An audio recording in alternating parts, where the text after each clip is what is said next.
10వ తారీఖు 19 ఉదయం సుమారు 8 గంటలకి తుని మండలం రాజుపేట గ్రామ శివారు అక్కడ నుంచి హైవే నుండి శ్రీ వెంకటాపురం వెళ్ళే గ్రావెల్ రోడ్లో సుమారు 30-35 సంవత్సరాల మహిళ మృతదేహం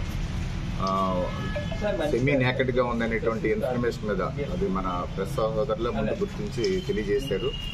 ఎస్ఐ గారు ఇమీడియట్గా అరెస్ట్ అయ్యారు. తర్వాత నాకు ఇన్ఫార్మ్ చేస్తే నేను మా సిబ్బందితో వెళ్ళి ఆ మృతదేహాన్ని పరిశీలించిన తర్వాత తేటకుంట వీఆర్ఓ ఇచ్చినటువంటి ఫిర్యాదు మీద హత్య కేసుగా నమోదు చేసి దర్యాప్తు చేశాం.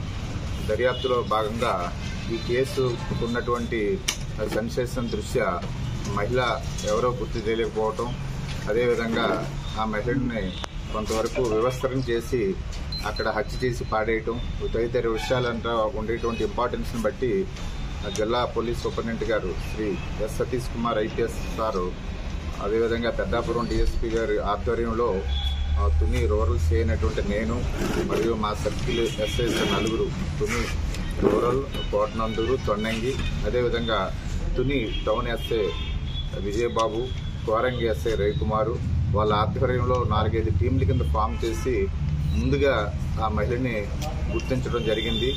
ఆమె సీలేరు దగ్గర జీకే వీధి అని చెప్పి తెలియడం జరిగింది. తర్వాత ఆమె గత సుమారు 10 నెలల నుండి తుని బస్టాండ్ పరిసర ప్రాంతాల్లో కొద్దిగా పడుపు వృత్తి చేసుకుంటూ జీవనం కొనసాగిస్తుంది. ఆ క్రమంలో పరిచయమైనటువంటి ఈ ముద్దాయి ఎవరైతే ఉన్నారో అతను గతంలో ఈ అమ్మాయితోటి